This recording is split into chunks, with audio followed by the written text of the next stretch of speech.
हरिः ओम्।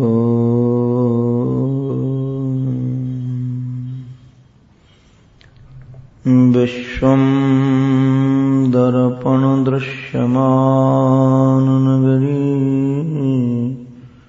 तुल्यं निजान्तर्गतम् पश्यन्नात्मनि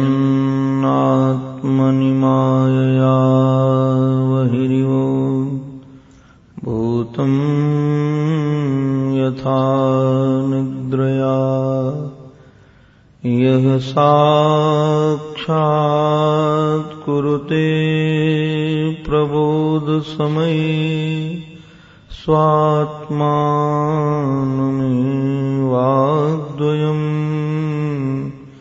तस्मै श्रीगुरुमूर्तये नमः इदम् श्रीदक्षिणामूर्तये। मुग्धं स्निग्धं मधुरमुरली माधुरी धीरनादैः कारं कारं कर्णविवशं गोकुलं व्याकुलत्वं श्यामं कामं व्रजजनमनो मोहनं मोहनाङ्गम् चित्ते नित्यं निवसतु महो वल्लभी वल्लभं नः। यः स्वानुभावमखिल श्रुतिसारमेकम् अध्यात्मदीपमतितितिरशतां तमोऽहम् संसारिणां करुणयाः पुराणगुह्यम् तं व्याससूनुमुपयामि गुरुं मुनीनाम्। ॐ नमः श्री परमहंसास्वादित चरणकमलचिन्मकरन्दाय भक्तजनमानसनिवासाय श्रीरामचन्द्राय कृष्णाय वासुदेवाय हरये परमात्मने प्रणतक्लेशनाशाय गोविन्दाय नमो नमः। सद्गुरुं सद्गुणाधारं ध्यानगम्यं निरञ्जनम् अखण्डानन्दपादं वै भूयो भूयो नमाम्यहम्। भूयो भूयो नमाम्यहम्। श्रीमन्नारायण नारायण नारायण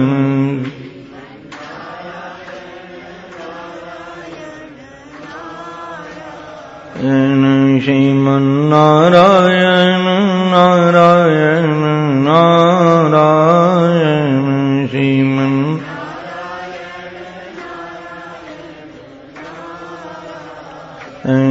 भजमन्नारायण नारायण नारायण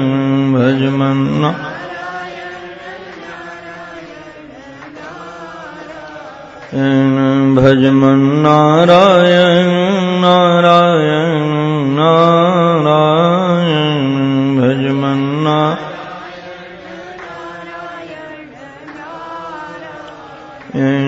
श्रीमन्नारायण नारायण नारायण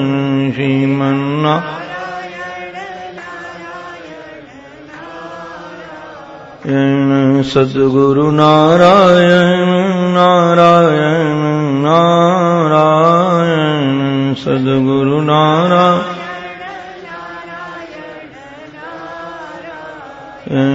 सद्गुरु नारायण नारायण नारायण सद्गुरु नारायण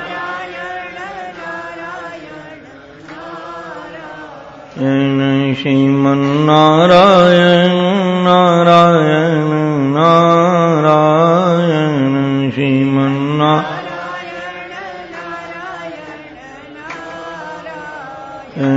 श्रीमन्नारायण नारायण नारायण श्रीमन्नारायण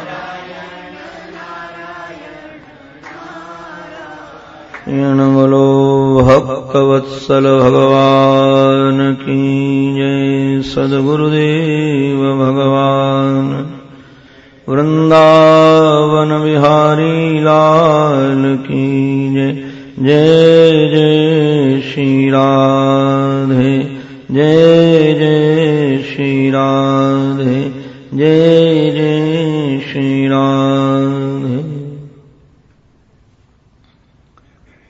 परमादरणीय प्रातस्मरणीय अनंत श्री समलंकृत श्री प्रेमपुरी जी महाराज के एवं श्री महाराज श्री के श्री युगल पावन पवित्र चरणारविंदों में कोटिशः वंदन।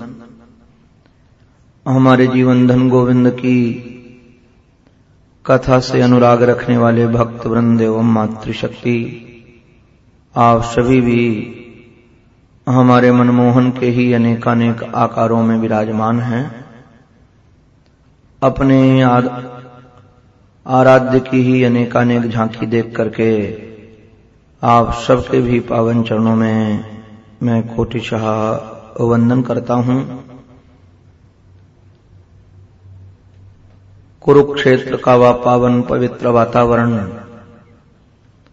जहां हमारे जीवन धन गोविंद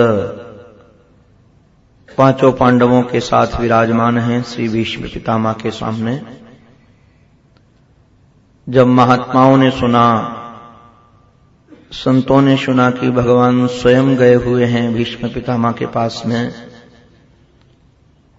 तो व्यास, पराशर, पुंडरीक, च्यवन, परशुराम, गालव, भृगु, ये बड़े बड़े महात्मा बिना निमंत्रण के, बिना आहूत किए ही सब भीष्म पितामह के दर्शनार्थ गए।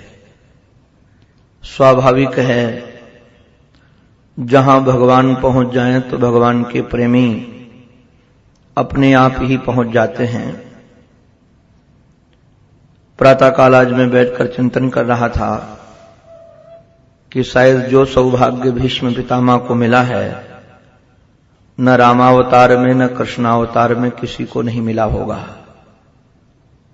क्योंकि जिस समय भीष्म पितामह का देहावसान होने वाला है, उस समय इतने इतने बड़े बड़े महात्माओं का आना और श्याम सुंदर का समीप होना, ये सौभाग्य का ही द्योतक है। परमात्मा ही अकेले आकर खड़े हो जाएं, तब भी जीवन मधुमय बन जाता है, रसमय बन जाता है, आनंदमय बन जाता है। यहां तो उस समय के जितने प्रसिद्ध महात्मा थे, जिनकी बड़ी ख्याति थी, ये सभी महात्मा भगवान के साथ में श्री भीष्म पितामह के चारों तरफ खड़े हुए हैं। जब इन महात्माओं का इन्होंने स्वागत किया, वंदन किया, और पांडवों ने श्री भीष्म पितामह जी महाराज का वंदन किया, भीष्म पितामह की दृष्टि इन पांडु पुत्रों पर गई। चिंतन करने लगे, देखो तो सही, सर्वं काल कृतं मन्ये भवता च यद प्रियम सपालो यद वसे लोको वायोरिव घनावली। ये काल परमात्मा के सभी बस में है, चाहे लोकपाल हों चाहे दिक्पाल हों, सभी के सभी काल के परवश हैं। ये काल देवता अपने अधीन सबको कर लेता है, नहीं तो इन पांडवों को इतनी पीड़ा होने की क्या आवश्यकता थी। यत्र धर्म सुतो राजा, जहां साक्षात धर्म का ही बेटा अर्थात धर्म स्वरूप ही, क्योंकि आत्मा वही जायते पुत्रः, जहां राजा स्वयं धर्म है और धर्म राजा ही नहीं गदा पाणिर वृकोदरः, हाथ में गदा लेकर के वृकोदर भीम जैसा व्यक्ति रक्षा सुरक्षा में लगा हुआ है। अर्जुन गांडीव जैसे धनुष को लेकर के सेवा में लगे हैं। सुहृद कृष्ण ततो विपत्, और जिसके सुहृद श्री कृष्ण हैं उसके ऊपर भी विपत्ति आना, उसके ऊपर भी इतनी बड़ी पीड़ा का आना, ये काल के वशीभूत ही है।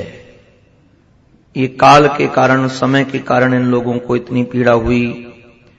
उसके बाद में धर्मराज की ओर दृष्टि डाल करके कहा, तुम बड़े भाग्यशाली हो, तुम्हारा सौभाग्य ऐसा है जिसे बड़े बड़े महात्मा अमलात्मा पहचान नहीं पाते हैं, वही तुम्हारे साथ में रह रहा है। यम मन्यसे मातुलेयम, आप उनको अपना मामा का बेटा समझते हो, प्रिय समझते हो, मित्र समझते हो, सुहृद समझते हो। अरे कहां तक कहें, अकरोहो सचिवम दूतम, तुमने उस अपने स्वार्थ के लिए उसको दूत बना दिया, शांति दूत बना करके भेजा, और सौहार्द देखो उनका कि आपके सारथी भी बन गए। भगवान को जो बनाना चाहो सो बनने के लिए तैयार हैं, किंतु इस श्लोक से ऐसा लगता है कि पांडवों ने जो परमात्मा को दूत बनाया, सारथी बनाया, यह भीष्म पितामह को बिल्कुल नहीं अच्छा लगा। भीष्म पितामह इसके बिल्कुल बस महाराज मन में नहीं थे कि भगवान को ऐसी उपस्थिति में रखा जाए, ऐसी परिस्थिति में रखा जाए। हमने तो अपने महाराज श्री से सुना है, अब ये किस पुराण की गाथा है, मुझे पुराण का नाम तो स्मरण नहीं है। भगवान श्याम सुंदर और अर्जुन दोनों अरण्य में घूमने के लिए गए थे, तो अकस्मात किसी सन्यासी के कपड़े नजर आए। तो अर्जुन को लगा कि कोई आश्रम है यहां, कोई सन्यासी का निवास है, चलो हम दर्शन करके आते हैं। श्याम सुंदर ने कहा, दर्शन करने जाओ किंतु भेष बदल करके जाओ, सामने वाला पहचान न पाए कि तुम कौन हो। और मैं तो यहीं बैठा हूं वृक्ष के नीचे। अर्जुन वेश बदल कर गए। जब कुटिया में प्रविष्ट हुए तो वहां सन्यासी नहीं, एक साध्वी तपस्विनी विराजमान थी। देख करके अर्जुन ने वंदन किया। वंदन करने के बाद बैठ गए तो देखा क्या, उस तपस्विनी के पास में 2 तलवारें रखी हुई हैं और बड़ी पैनी तलवारें हैं। लगता है तलवार चलाने का ये देवी रोज अभ्यास करती है। अर्जुन ने वंदन करके कहा कि मां, मुझे अचंभव लग रहा है और दोनों का संग ठीक नजर नहीं आ रहा है। एक तरफ तो आपकी भगवा वस्त्र, एक तरफ ये आपकी साधना, और दूसरे तरफ तलवार का रखना, दोनों सुशोभित नहीं होता है। कारण क्या है, तलवार आप क्यों साथ में रखती हैं? तो उस तपस्विनी ने कहा कि एक तलवार तो मैं अर्जुन के लिए रख रखी हूं और एक तलवार हम द्रौपदी के लिए रख रखे हैं। अर्जुन के तो होश ही उड़ गए कि एक तलवार मेरे लिए और एक द्रौपदी के लिए। धैर्य धारण करके अर्जुन ने प्रणाम करके कहा, मां, अर्जुन ने आपका कौन सा अपराध किया है? अर्जुन का क्या अपराध है जो उसे आप मार देना चाहती हैं? क्या कारण है? तो उस तपस्विनी के नेत्र भर आए। उसने कहा, ये राज्य 2 दिन का है, किसके साथ गया है सदा? ये बड़े बड़े राजा महाराजा ये कहते हैं पृथ्वी हमारी है, पृथ्वी हमारी है। आज तक तो कोई ले नहीं गया। ये अर्जुन भी कितने दिन जिएगा, 10 साल, 20 साल, 50 साल, इससे ज्यादा तो आयु है नहीं। अब इससे ज्यादा आयु नहीं है तो इस तुच्छ राज्य को प्राप्त करने के लिए, तुच्छ संपत्ति को प्राप्त करने के लिए उसने हमारे श्री कृष्ण को सारथी बना दिया। और श्री कृष्ण को इतनी पीड़ा हुई कि सब जितने वीर बाण मारते थे तो उनके ऊपर भी तो लगते थे और उसकी सेवा में लगे रहते थे अर्जुन के। हमें तो किसी ने बताया कि जो सारथी बनता है उसको बहुत कष्ट सहना पड़ता है, क्योंकि रथी जिस समय युद्ध करता है तो कई बार वाणी से नहीं बोल पाता कि उत्तर चलो कि दक्षिण चलो कि सामने चलो, तो वह नुकीली जूतियां पहने रहता है। जिधर चलना होता है सारथी के कोख में वह चुभ होता है कि इधर चलना है तो इधर लगा दिया, इधर चलना है तो इधर लगा दिया।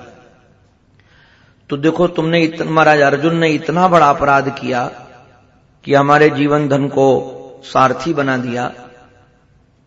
अर्जुन गंभीर होकर के बोले, मां फिर द्रौपदी ने क्या अपराध किया है आपका? बोले, जिस समय एक वस्त्रा थी रजोधर्मा थी। अरे लज्जा, ये शरीर को एक दिन तो जलना ही है, आज नहीं तो कल जलेगा ही शरीर। ये तुच्छ शरीर की रक्षा के लिए उसने हमारे गोविंद को परेशान किया, गोविंद को आहूत किया। जिस समय शरीर संस्पर्श करने लायक नहीं होता है उस समय श्याम सुंदर को आकर के उसके श्रीअंग में धोती बनकर, साड़ी बनकर लपेटना पड़ा। ये अपराध है द्रौपदी का। अर्जुन सुनकर के घबरा गए और श्याम सुंदर के पास में आए विह्वल होकर के कि हमें भी मारने की कोई योजना बना रहा है।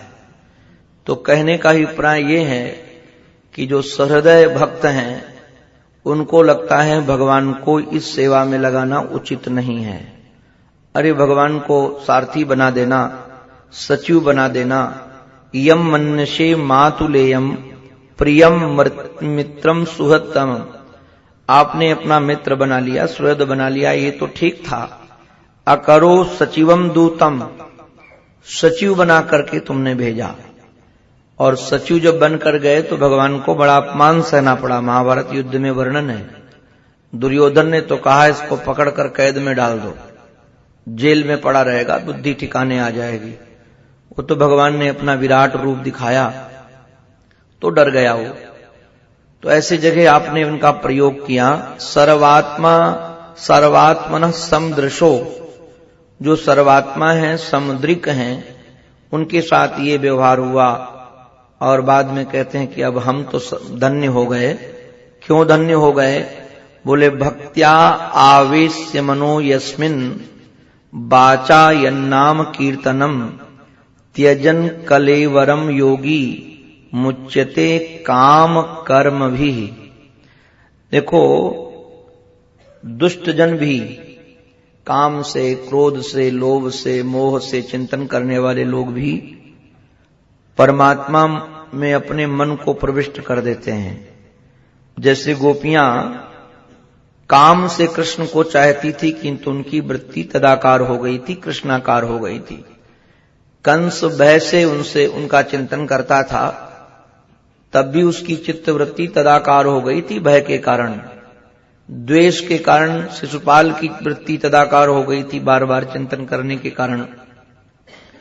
किंतु भीष्म पितामह का कहना यह है कि योगी लोग भक्ति से अपने मन को प्रविष्ट करते हैं, भय के कारण नहीं, लोभ के कारण नहीं, याचना के कारण नहीं, कामना के कारण नहीं। भक्त्या आवेश्य मनो यस्मिन, वो मन को अपने कैसे प्रविष्ट करते हैं भगवान के चरणों में? भक्ति से, प्रेम से। और महाराज जिनका नाम वह अपनी जिह्वा से कीर्तन करते रहते हैं, यन नाम कीर्तयन बाचा, अर्थात मन का सदुपयोग भगवान के चिंतन में कर देते हैं। भगवान के चिंतन में लगा दिया मन को, सदा सर्वदा उनका चिंतन भगवान का चल रहा है। और वाणी को लगा दिया उनके कीर्तन में। देखो, वाणी का उपयोग भगवान नाम लेने में ही है, मन का उपयोग भगवत चिंतन में ही है। बुद्धि का उपयोग भगवत विचार में ही है, हाथ का उपयोग भगवत सेवा में ही है, पैरों का उपयोग भगवत यात्रा में ही है, आंखों का उपयोग उनके दीदार में भी है। ये हमारी इंद्रियों का उपयोग है। तो ये कहते हैं महात्मा लोग क्या करते हैं, योगी लोग क्या करते हैं, योगी लोग अपनी वाणी को तो उनके गान में लगा देते हैं, उनके कीर्तन में लगा देते हैं, और अपने मन को उनके चिंतन में लगा देते हैं। किस समय? बोले त्यजन कलेवरम योगी। कलेवर का जब परित्याग करने वाले योगी हैं, अर्थात शरीर का जब परित्याग कर रहे हैं ये महात्मा, तो अपने चिंतन को इस ढंग का लगा देते हैं कि उनके अतिरिक्त कुछ ध्यान ही ना है। तो मुच्यते काम कर्म भी, जब भगवान के चिंतन में हमारा आपका मन लग जाएगा तो काम कर्म भी मुच्यते, अर्थात काम से कर्म से जो होने वाला फल है उससे व्यक्ति छूट जाएगा। ये जितना भी हम लोग भोग रहे हैं ये काम के कारण ही तो भोग रहे हैं, काम कर्म के कारण ही। शरीर जब तक है और कुछ न कुछ आप काम करेंगे तो उसका प्रतिफल होगा, और प्रतिफल भोगने के लिए हमको आना पड़ेगा। तो जैसे योगी लोग फल को समाप्त कर देते हैं भगवत चिंतन में, भगवत गान में, आज हमारा सौभाग्य देखो कि भगवत चिंतन करने के लिए महात्मा लोग लगाते हैं, भगयोगी लोग लगाते हैं प्रेम से। आज वही परमात्मा हमारे सामने खड़ा है। सदैव देवो भगवान प्रतीक्षताम, आज मानो वही परमात्मा हमारी प्रतीक्षा में लगा हुआ है। महात्मा लोग भगवान की प्रतीक्षा करते हैं, योगी लोग भगवान की प्रतीक्षा करते हैं। योगी लोग भगवान नाम गाते हैं, भगवत चिंतन में लगे रहते हैं। आज वही परमात्मा सदैव देवो, वही देवताओं का देवता, दूसरा कोई नहीं, वही देवताओं का देवता भगवान हमारी प्रतीक्षा में है। अथवा भीष्म पितामह भगवान की ओर दृष्टि करके कहते हैं, हे प्रभो, अभी तक मैंने आपकी प्रतीक्षा की, अब भाई काम तो तभी पूरा होगा, आपका दस्तावेज तभी पूरा होगा। ये यथा माम प्रपद्यन्ते तांस तथैव भजाम्यहम्, जो आपका जैसे भजन करता है वैसे आप भी उसका भजन करते हो। तो अभी तक हम चिंतन कर रहे थे कि आप आ जाओ, आपकी प्रतीक्षा में जीवन बीत रहा था। अब आपकी प्रतीक्षा में यदि हमारा भी जीवन बीत रहा था तो आप भी हमारी प्रतीक्षा कीजिए। हम तो आपकी प्रतीक्षा कर रहे थे कि आप आ जाओ, और आप प्रतीक्षा कीजिए कि कलेवर छूट जाए। कलेवरम यावदिदम हिनोम में हम, जब तक इस कलेवर का मैं परित्याग न कर दूं, इस कलेवर को जब तक मैं छोड़ न दूं, तब तक आप हमारे सामने खड़े रहें, हमारी प्रतीक्षा कीजिए कि ये कलेवर जब तक न छोड़ दे तब तक खड़े रहें। भगवान ने जब भीष्म पितामह की बात सुनी तो थोड़ा गंभीर हो गए। एक महात्मा तो कहते हैं विरह के भय से विह्वल हो गए, नेत्र भर आए भगवान के कि भीष्म पितामह हमको छोड़कर चले जाएंगे क्या। इतने में भीष्म पितामह ने कहा, नहीं नहीं प्रभु, ये छवि हमको अच्छी नहीं लगती, आपकी आंखें झुकी हों, अश्रु भरे हों, ये छवि हमको अच्छी नहीं लगती। तो कहा, कौन सी छवि आपको अच्छी लगती? बोले, प्रसन्न हासा, आप प्रसन्न हो जाओ और प्रसन्न होकर के मंद मंद मुस्कुराओ, ऐसे नहीं। देखो एक बात ध्यान देने की है, भगवान का रिमोट कंट्रोल किसके पास में है? भक्तों के पास में। भक्त कहे हंसो तो हंसे, भक्त कहे रो तो रोए, भक्त कहो गाए तो गाए। इसलिए तो रसखान को कहना पड़ा, शेष महेश दिनेश गणेश सुरेशहु जाहि निरंतर ध्यावें, जाहि अनादि अनंत अछेद अभेद सुबेद बखाने। नारद से सुख व्यास रटें, नारद से सुख व्यास रटें, रचि हारें तऊ पुनि पार न पावें, ताही अहीर की छोहरियां छचिया भर छाछ में नाच नचावें। ये सर्व समर्थ ईश्वर की असमर्थता, सर्व समर्थ ईश्वर की असमर्थता क्या है? वह भक्तों के सामने कुछ भी नहीं कर सकता है। भक्त जो कहेंगे उनको, कहां तक जो भक्त आज्ञा दे वो करना पड़े। हमारे यहां वृंदावन में तुलसीदास जी महाराज आए, और जब श्री तुलसीदास जी महाराज आए तो बिहारी जी के दर्शन करने के लिए गए। बिहारी जी के दर्शन करने के लिए गए तो संतों ने कहा ये तो अनन्य है, राम को छोड़कर कहीं दूसरी जगह झुकते नहीं हैं, अब ये कृष्ण को कैसे झुकेंगे? वैसे तो तुलसीदास जी महाराज के दृष्टि में राम कृष्ण अलग नहीं है। जो सम्मान, जो प्रेम, जो गरिमा मानस में राम के प्रति है वही श्याम के प्रति है, क्योंकि अलग नहीं मानते। किंतु प्रेमियों की दृष्टि से तुलसीदास जी महाराज ने कहा हम ऐसे नहीं झुकेंगे आपको। जब आप तुलसी मस्तक तब नभे, जब धनुष बाण लो हाथ। तुलसी मस्तक तब झुकाएगा तुम्हें जब धनुष बाण हाथ में लोगे।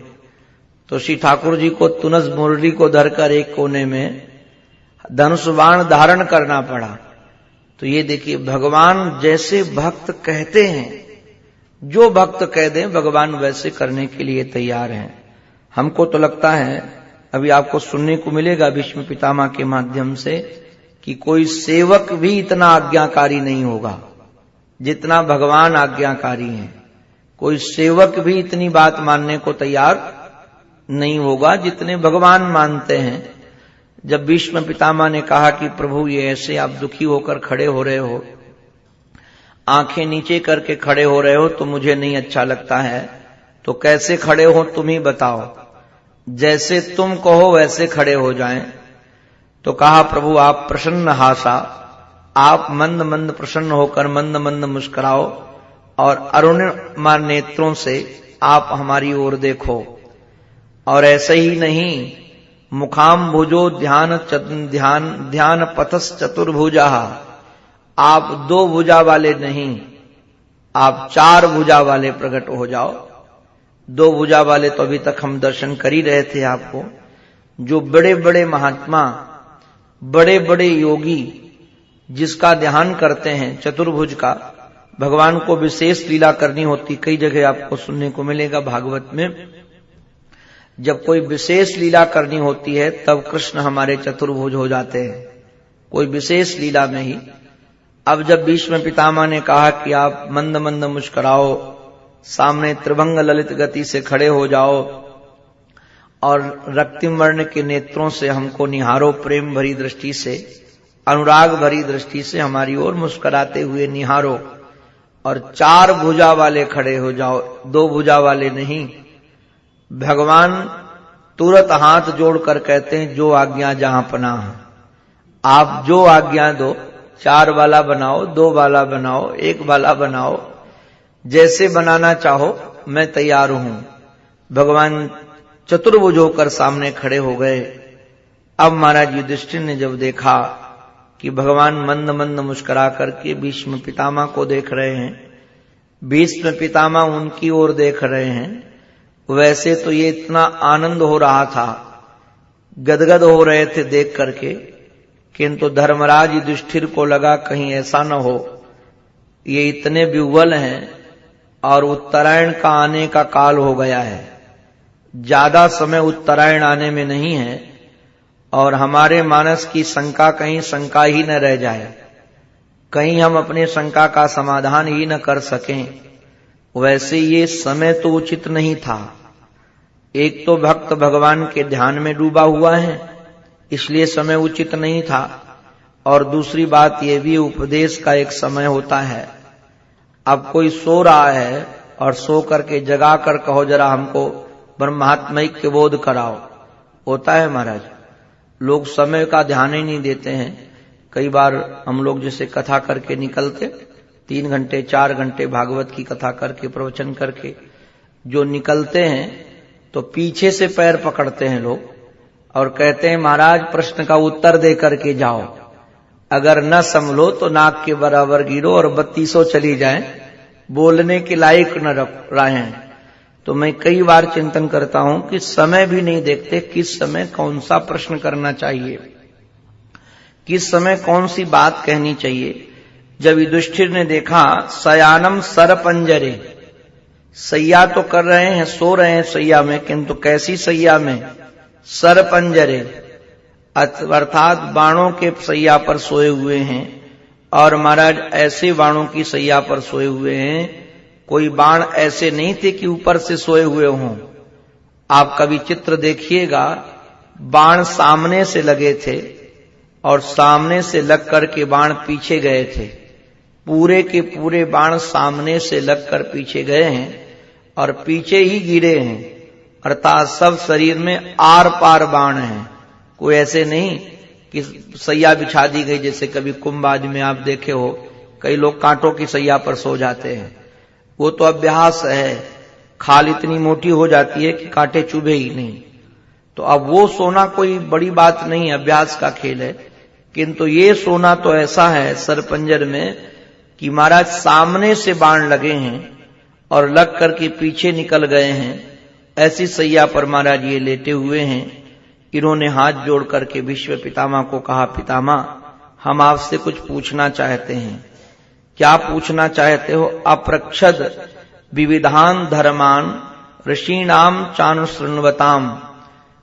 महाराज हम विविध प्रकार के धर्मों को, विविध प्रकार के धर्म का अभिप्राय क्या भी बताएंगे, कौन से कौन धर्म पूछे हैं। विविध प्रकार के प्रश्नों को हम पूछना चाहते हैं आपके, और किसके सामने। देखो एक बात बताएं, अनपढ़ अनजान अयोग्य व्यक्ति के साथ सामने बोलना हो तो आप प्रमाद से भी बोल जाओ, कुछ गलत निकल जाएगा तो कोई पकड़ने वाला नहीं है। किंतु पढ़े लिखे विद्वान के सामने यदि बोलना हो तो बहुत सजगता रखनी पड़ती है।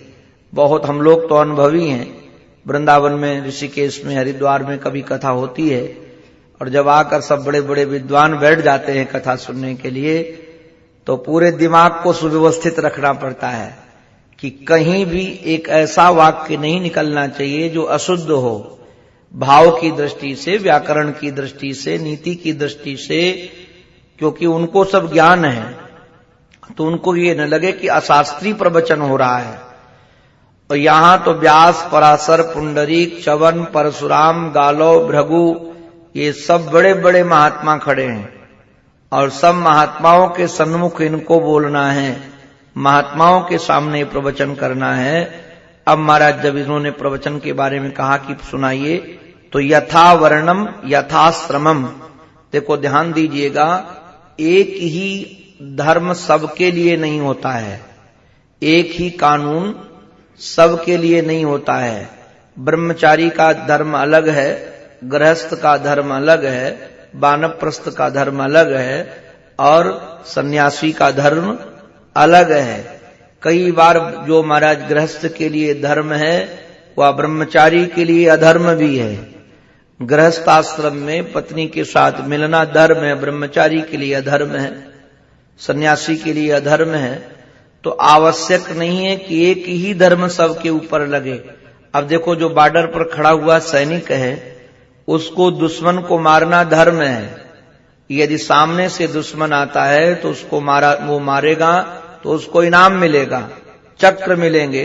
किंतु हम आप यदि किसी को मार दें तो हमको जेल मिलेगी, 302 का मुकदमा चलाया जाएगा। तो मारना एक क्रिया हो गई, किंतु ये क्रिया कहां पर की जा सकती है, किसके लिए प्रयुक्त है, ये सबका अलग अलग धर्म है। तो ब्रह्मचारी का धर्म अलग, गृहस्थ का धर्म अलग, और नारायण मेरे वानप्रस्थ और सन्यास का धर्म अलग। महाराज वैराग्य योग आदि से समृत होकर के इन्होंने सब बताना प्रारंभ कर दिया। ब्रह्मचारी का क्या कर्तव्य है, गृहस्थ का क्या कर्तव्य है, और वानप्रस्थ का क्या कर्तव्य है, सन्यासी का क्या कर्तव्य है। धर्म माने तो होता है जिसे धारण किया जा सके, धर्म माने धारण करने वाला। धर्म कोई कल्पना का विषय नहीं, ध्यान दीजिएगा।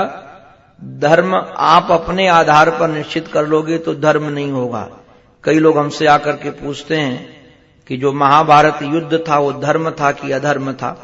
तो मैं निश्चित कहता हूं कि धर्म था वो, क्योंकि धर्म युद्ध बोलती हैं और गीता आप पढ़ो, धर्म क्षेत्रे कुरुक्षेत्रे समवेतायुयुस्सवाः, वह धर्म का क्षेत्र है।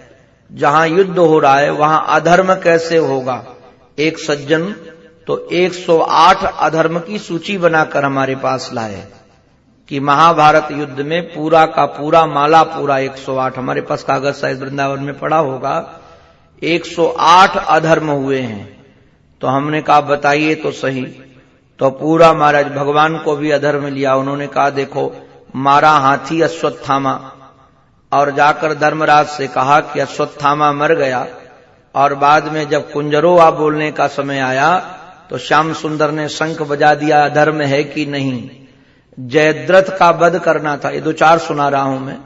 जयद्रथ का वध करना था तो भगवान ने सूर्यास्त कर दिया।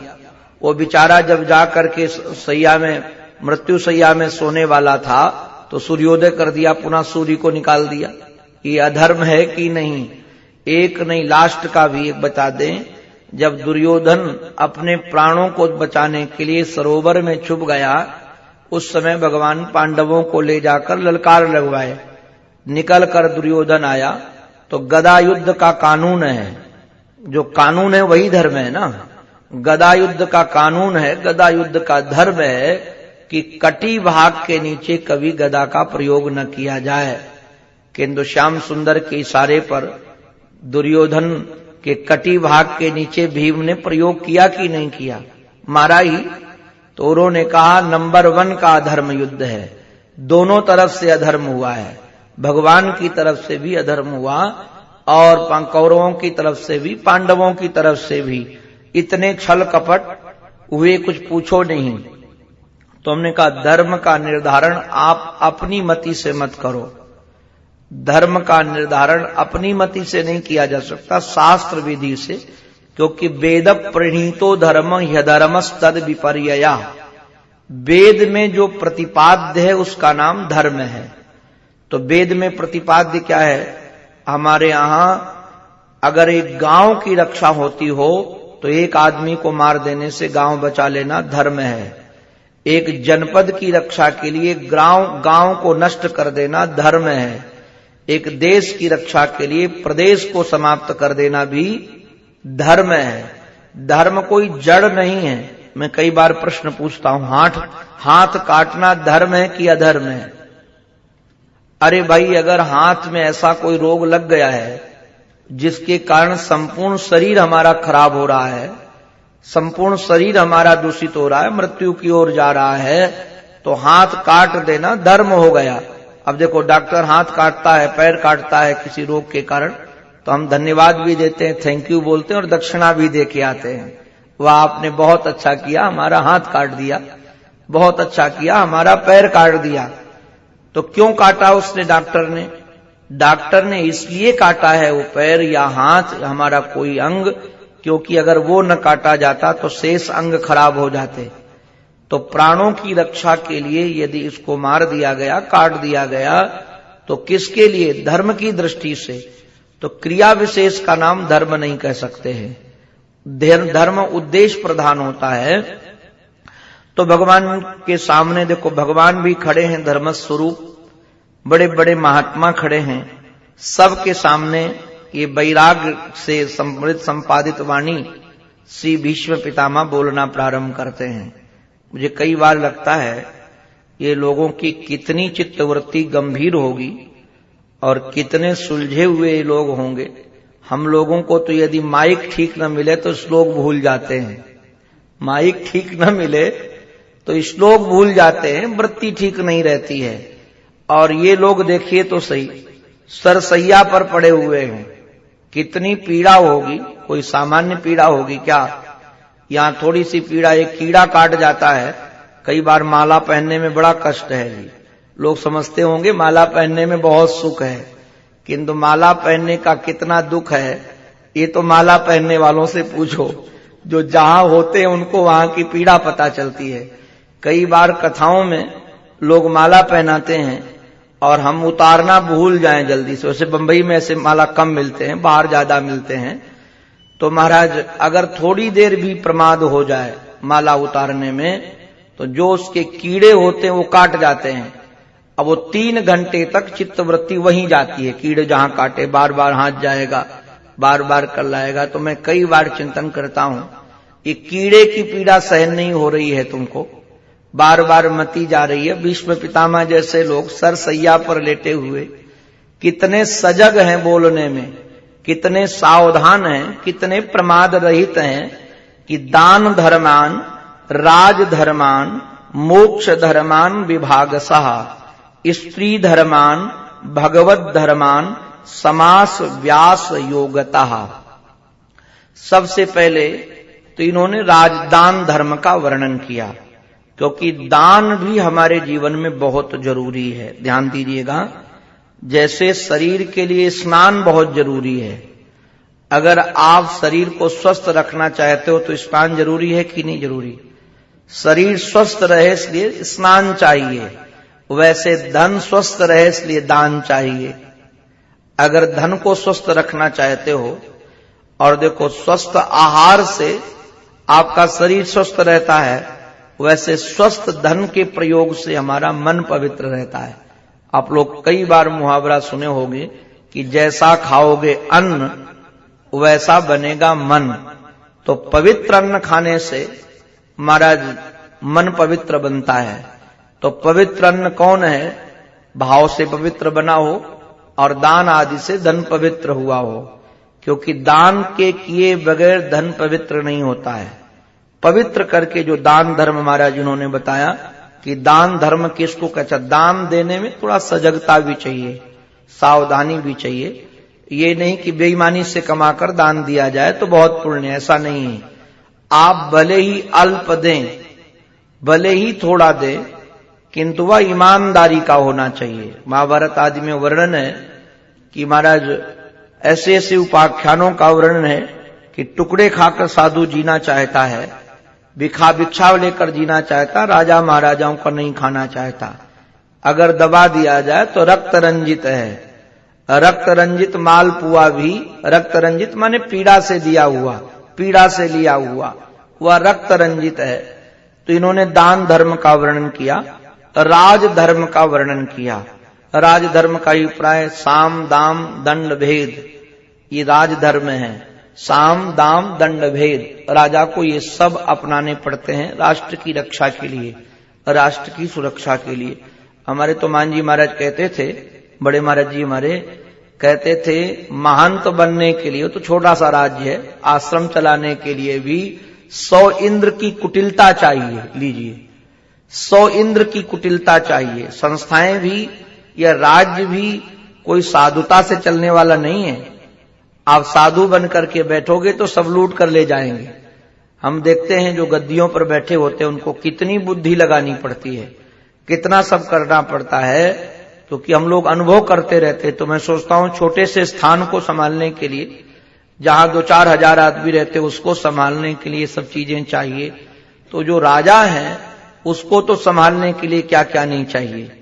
तो मानो साम दाम दंड भेद आदि का विस्तार से वर्णन किया कि साम का प्रयोग कहां करना, दाम का प्रयोग कहां करना, दंड का प्रयोग करना कहां करना, भेद का प्रयोग कहां करना। ये फूट भी डालना पड़ता है। अगर कर्मचारी एक साथ रह रहे हो तो महाराज अगर एक साथ मिल जाएं तो गड़बड़ा जाएगा। तो नीति ये कहती है कि उन पे फूट डालकर भी रखना पड़ेगा, ये राजनीति है। अगर सब मिल गए तो गड़बड़ हो गया, आपका तख्ता ही पलट देंगे। तो राजा को कैसे कहां क्या प्रयोग करना चाहिए, ये भी राजधर्म है। इसको भी उन्होंने व्यास से समाज से वर्णन किया। यहां श्रीमद् भागवत महापुराण में तो नहीं है। आज मैं देख रहा था किसी भी टीकाकार ने ये प्रयोग नहीं किया, जितनी टीकाएं उपलब्ध हैं भागवत की। किंतु पता नहीं, हम लोग परंपरागत संतों से जो भागवत आदि की कथा आदि कहते हैं उनसे परंपरागत एक दृष्टांत सुनते आए, शायद महाभारत का होगा, मुझे तो स्मरण नहीं है। वो दृष्टांत ये सुनते आए कि जब राजधर्म का ये वर्णन कर रहे थे भीष्म पितामह, तो भीष्म पितामह ने कहा कि राजा का परम कर्तव्य है, यदि उसके नेत्रों के सामने अपराध हो रहा हो और यदि सामर्थ्यवान है तो उसका विरोध करना चाहिए। अगर विरोध नहीं कर सकता तो आंख बंद करके वहां से चले जाना चाहिए। ये कर्तव्य है क्षत्रिय का। राजधर्म का वर्णन कर रहे थे तो ये सुन करके वहां खड़ी द्रौपदी हंसने लगी। द्रौपदी जब हंसने लगी, उसकी हंसने की आवाज भीष्म पितामह के कानों में गई। तो भीष्म पितामह ने कहा, बेटा क्या बात है, क्यों हंस रही हो, क्या कारण है? बोले नहीं कोई कारण नहीं था। भीष्म पितामह ने कहा, कुलांगना कभी अकारण नहीं हंसती, तुम्हारे हंसने का कोई ना कोई कारण जरूर होगा, बताओ ना, बेहिचक बोलो। द्रौपदी ने कहा, पितामह माफ करना, पर उपदेश कुशल बहु तेरे। दूसरों को तो उपदेश देने में लोग बड़े कुशल हैं। अभी आप भी इतनी सुंदर भाषा में दान धर्म राजधर्म का वर्णन कर रहे हैं, किंतु जब हमारी लज्जा खींची जा रही थी, हमारी साड़ी खींची जा रही थी, उस समय आपका ये धर्म कहां चला गया था? आप भी उस सभा में थे कि नहीं थे? बोले सभा में तो था। उस सभा में तो कहा, न तो आपने विरोध किया और न ही आप वहां से उठ करके गए। आपके पास इतना सामर्थ्य था कि यदि एक बार आप खड़े होकर विरोध कर देते तो किसी की हिम्मत नहीं थी कि आगे हाथ बढ़ा सकता। आपका सामर्थ्य था, आपका अनुशासन था, किंतु आपने कुछ कहा ही नहीं। तो हमारे संत कहते हैं, भीष्म पितामह के नेत्र भर आए और उन्होंने कहा, बेटी तुमने ठीक पकड़ा है, अच्छे स्थान पर पकड़ा है, किंतु बात यह है अधर्म का अन्न खाने के कारण हमारी मति खराब हो गई थी। अधर्म का अन्न उपयोग करने से हमारी मति खराब हो गई थी। देखो ध्यान दीजिएगा, अधर्म का अन्न यदि हमारे जीवन में आएगा तो सोचने की विचारधारा ही बदल जाएगी। हमारे एक महात्मा थे, रहे थे शायद भर में, वो चंद्रशेखर आजाद के साथ थे बनारस में। चंद्रशेखर आजाद महाराज जब उधर चले गए, इलाहाबाद में मारे गए शायद वो, तो उसके बाद वो महात्मा बन गए थे। दोनों मित्र थे, बहुत जिगरी दोस्त थे दोनों। तो ऋषिकेश में रहते थे, हमारे से अकारण प्रेम था उनका। साधुओं की बड़ी करुणा, बड़ी कृपा रही ईश्वर की कृपा से। तो मेरे को एक दिन उन्होंने बुलाया और बुलाकर बड़े प्रेम से कहा, गौरांग वर्ण के इतने सुंदर महात्मा थे, बड़ी बड़ी दाढ़ी, हमको लगता है कि उस समय वो 80-85 साल के रहे होंगे और ज्यादा भी हों, अब तो शरीर नहीं है।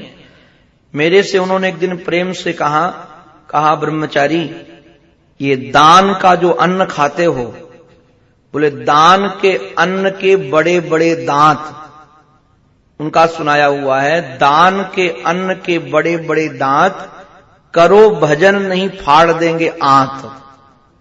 वो कहते थे अन्न क्षेत्र की जो रोटी खाते हो, मैं अन्न क्षेत्र की रोटी बहुत दिन तक खाई, अन्न क्षेत्र की रोटी खाते हो, यदि भजन नहीं करोगे तो ये तुमको हजम नहीं होगी, वृत्ति खराब हो जाएगी, बुद्धि खराब हो जाएगी। और हम इसका अनुभव भी करते हैं। आश्रमों में आकर के जो लोग भजन नहीं करते हैं और केवल आश्रम का भोजन करते हैं, उनकी लगभग बुद्धि खराब हो जाती है, लगभग बुद्धि खराब हो जाती है। हमने कई लोगों को देखा है जो वैराग्य लेकर, जो निष्ठा लेकर, जो प्रेम लेकर वो घर से निकल कर आते हैं, धीरे धीरे आश्रमों में रहते रहते वो जुदा हो जाता है, वह उनसे अलग हो जाता है। उसका हेतु यही है कि भजन का अभाव हो गया। देखो भजन के बगैर दान का भोजन हजम नहीं होता है, भजन किया जाए या सेवा की जाए। तो उन्होंने कहा कि सेवा करो या भजन करो। हमने उस दिन से नियम बना लिया कि कहीं भी आश्रम में रहते हैं कि तो कथा जो हमारे पास है वही देते हैं, कि तो कथा सुनाते हैं, नहीं तो शरीर से सेवा करते। फ्री खाने का मन उस दिन से छोड़ दिया, क्योंकि खाए जो भोजन कर रहे हैं वह दान का है। अगर भजन नहीं होगा, सेवा नहीं होगी, तो मति खराब हो जाएगी, विचारधारा बदल जाएगी, और बुद्धि खराब हो गई तो सब खराब हो गया। तो मानो इन्होंने कहा कि हमने अधर्म का अन्न पोषण किया, अधर्म का अन्न खाया, इसलिए हमारी मति खराब हो गई। हमारा दान धर्म का वर्णन किया, मोक्ष धर्म का वर्णन किया, सम दम उपरित तितिक्षा समाधान आदि जो साधन है, साधन चतुष्टय, मोक्ष धर्म की ओर बढ़ने वाले ये साधन चतुष्ट है, इनका महाराज इन्होंने वर्णन किया। अथवा मोक्ष धर्म की ओर बढ़ने के लिए श्रवण, मनन और निदिध्यासन, ये भी मोक्ष की ओर बढ़ाने वाले हैं। श्रवण भी साधन है, मनन भी साधन है, और नारायण निधिध्यासन भी साधन है, ये धर्म है। एक वर्णन तो ये भी है कई जगह, तो जैसे मल विक्षेप आवरण को समाप्त करने के लिए 3 साधन, मल विक्षेप और आवरण, ये 3 साधन कौन कौन से हैं? निष्काम कर्म से मल समाप्त होगा। जब आप निष्काम कर्म करेंगे, निष्काम सेवा करेंगे, निष्काम सेवा का भी बड़ा ध्यान दीजिएगा, बहुत सतर्कता रखनी चाहिए। अगर आप सेवा कर रहे हो, सेवा के प्रतिफल नाम भी चाह रहे हैं, तो निष्काम नहीं है। सेवा के प्रतिफल में यदि हम नाम भी चाह रहे हैं कि लोग हमको जाने कि हम बहुत बड़े सत्संगी हैं, बहुत बड़े सेवा वाले हैं, तो ये निष्काम नहीं, ये भी सकाम हो गया। नाम भी एक कामना है। अंतःकरण की पवित्रता यदि कामना हो, वैसे तो देखा जाए तो ये भी एक कामना है, किंतु इस कामना को कामना नहीं माना जाता। भगवत प्रेम यदि कामना हो कि सेवा करेंगे तो भगवत प्रेम हो जाएगा, तो ये निष्काम हो जाएगा, क्योंकि ये संसार की कामना नहीं है। ये संसार की जो चाहत है वह सकामता में है, परमात्मा की जो चाहत है वो निष्कामता में है। तो निष्काम कर्म से मल मिटेगा, पाप जाएंगे, और प्रेम से, भक्ति से विक्षेप मिटेगा। जो हमारा मन चंचल है, विक्षेप मिटेगा। और जब मल विक्षेप आवरण जो भंग होगा, वो ज्ञान से, गुरुदेव की कृपा से, अहम ब्रह्मास्मि आदि महावाक्यों को जब गुरुदेव बोलेंगे तो क्रम है, पहले निष्काम कर्म करो, उसके बाद भक्ति करो, और भक्ति के बाद ज्ञान की ओर अग्रसित हो। समुच्चय भी है। आपके जीवन में काम आप लगे हैं सेवा भाव में, तो प्रेम भी कर सकते हैं परमात्मा से। तो देखो, सेवा जैसे जैसे करते चले जाओगे, वैसे अंतःकरण पवित्र होता जाएगा। परमात्मा कहीं से आएगा नहीं, याद रखिएगा। परमात्मा हमारे दर्शन के लिए 7वें आकाश से उतर कर आएगा, ऐसा नहीं। परमात्मा हाजिर हुजूर है, परमात्मा को कहीं से आना जाना नहीं है, किंतु वह हमारी दृष्टि का विषय नहीं बन पाता। कारण क्या है कि हमारी दृष्टि ही खराब है। जैसे आईना सामने रखा हो और वह मटमैला हो, धूल जमी हो, तो धूल जमी तो इसका अभिप्राय ये नहीं कि हमारा मुख चंद्र उसके सामने नहीं है। मुख चंद्र हट जाए तो अपने आप हमारा धूल हट जाए तो मुख चंद्र दिखने लगेगा। ऐसे ही यदि वह चंचल जगह में रखा है तब भी नहीं देख पाएंगे, निश्चल होगा तो अपने आप आ जाएगा। तो अंतःकरण की चंचलता भी भगवत दर्शन में बाधक है। हमारा मन कभी थोड़ी देर में ये चाहता है, थोड़ी देर में ये चाहता है, थोड़ी देर में ये चाहता है, ये चंचलता है। तो मैं निवेदन कर रहा था, कर्मकांड, उपासना कांड, ज्ञान कांड, तीनों का समन्वय इस ढंग से काम करना। अथवा आप ये भी न कर सकें, निष्काम कर्म भी नहीं कर पा रहे हैं, तो आप श्रवण साधन अपनाइए। जैसे जैसे ये श्रवण साधन, श्रवण मनन निधिध्यासन, यही मल को समाप्त कर देगा, यही विक्षेप को समाप्त कर देगा, यही आवरण भंग कर देगा।